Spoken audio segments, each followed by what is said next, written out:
Hello and welcome back to Kim Reads as we continue with Rebecca's Sunnybrook Farm. Chapter 9, A Christmas to Remember. Don't tell me the lamp is broken, Rebecca asked Emma Jane when they met at the stone's throw from the Simpsons' property. Oh no, not that, Emma Jane assured her. The lamp was packed in straw and was in perfect condition when Seesaw unpacked it. What's wrong? Rebecca cried as the two girls raced from the Simpsons' yard and up the front walk. The problem is that Mr. and Mrs. Simpson have no kerosene and no wicks, Emma Jane said. Seesaw has gone to the doctor's office to see if he can borrow a wick. Mother loaned them a pint of oil. She says she can't spare any more. You know, we never considered the expense of keeping up the lamp, Rebecca. Once the girls arrived at the Simpsons, they were delighted to see that Seesaw had been successful in his search for a wick. The lamp had been placed on a table in the far corner of the living room, was illuminating the first floor with a soft golden glow. Never had Emma Jane or Rebecca seen Simpson's clan so happy and thrilled as they were about to in their new addition to their home. For the two fast friends, it was their best Thanksgiving ever, for they knew it was their hard work that made this day possible for this needy family. Finally, at 6 o'clock, Rebecca announced she had to go home. I'm so glad you and Emma Jane were where you can see the lamp shine from our windows, Claire Bell told Rebecca. I only hope I can light the lamp for at least 1 hour every night. You won't have to worry about kerosene anymore, Seesaw announced, coming in from the shed. Mr. Tubbs just delivered a large keg of it. It was a gift from someone up in North Riverboro. Mr. Aladdin, who else? Rebecca whispered to Emma Jane. Wasn't that nice of him? Now the Simpsons can enjoy the lamp in their heart's content. When Rebecca returned home to the brick house, the Burnham sisters had left, and her aunts were knitting in the parlor. It was a heavenly party, the happy young girl sighed, waltzing in front of the door and spinning around the room. Oh, Aunt Jane, Hammerhead, if only you can come to the kitchen and look at the window, you'll see the banquet lamp shining all red, just as the Simpsons' house is on fire. Probably will be before long, observed Miranda wryly. I got no patience with such foolish goings on. Jane followed her niece into the kitchen. Rebecca, who was it that sold the 300 cakes of soap to Mr. Ladd in North Riverboro? Mr. Who? Exclaimed Rebecca. Mr. Ladd in North Riverboro. Is that his real name? Asked Rebecca in astonishment. I didn't make a bad guess, and she laughed softly to herself. I asked you who sold the soap to Adam Ladd, Jane pressed on. Oh, Aunt Jane, the truth is that Emma Jane and I did. Did you tease him or make him buy it? Her aunt probed, frowning.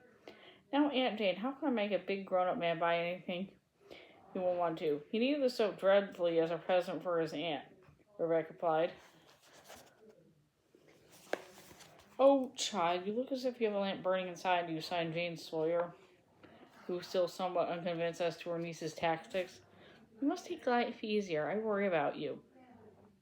Jane Sawyer's fears about her niece proved to be groundless, for Rebecca was a plucky and optimistic girl who immediately put all her energy into preparations for Christmas. For weeks in advance, she busied herself making presents for two aunts and her family at Sunnybrook Farm. On December 22nd, she got her box of presents off to Temperance on the stage. At last, Christmas Day arrived. It was a fresh, crystal clear morning with icicles hanging down like dazzling pendants from the trees and a glaze of pale blue on the surface of the snow.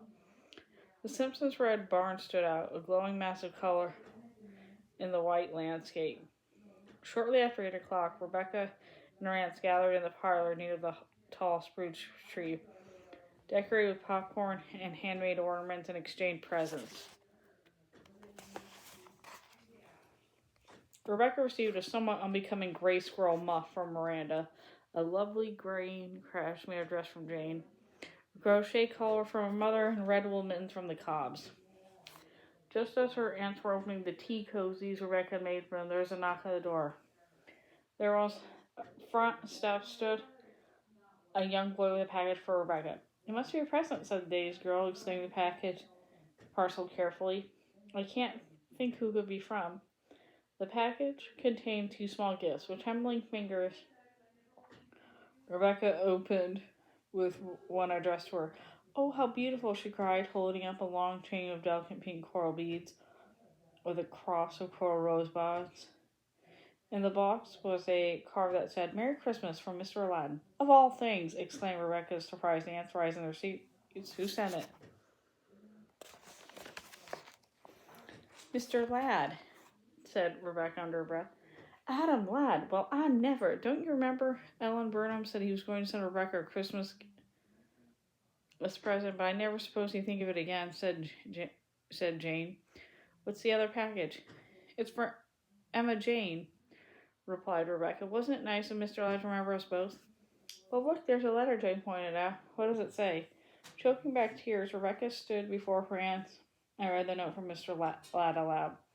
Dear Miss Rebecca Rowena Randall, my idea of a Christmas present is something entirely unnecessary. I've always noticed that when I give this sort of thing, that people love it. So I hope I have not chosen wrong for you and your friend. You must wear your chain this afternoon for me to see. I am coming over in my new state to take you and Emma Jane for a drive. My aunt is delighted with the soap. Sincerely, your friend, Adam Ladd. Well, well, cried Jane. Wasn't that kind of Adam Ladd? Now eat your breakfast, Rebecca, and after we've done the dishes, you can run over to Emma Jane's and deliver a present. True to his word, Mr. Ladd came to call at the brick house that afternoon. Emma and Miranda ushered him into the parlor, where they sat and made polite conversation.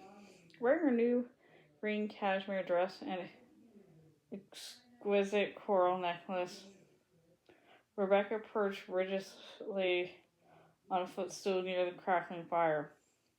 Silent inside, she could hardly utter a word, yet inwardly she was bursting with happiness.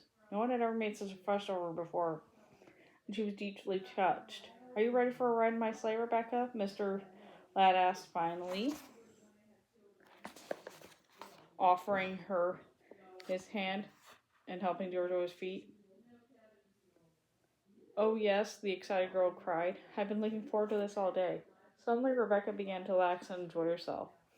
All afternoon, as this charming man drove her and Emma Jane around the frozen countryside, she chatted away like a magpie. When the starry-eyed child returned home at dusk, she vowed she remembered this glorious Christmas day for as long as she lived. That night, when she was drifting off to sleep with the precious coral necklace under her pillow, Rebecca relived all the exciting events of the holiday season. What does the future hold in store for me? She wondered. Well, I do hope this new year will be a good one. And that's the end of that chapter. See you later.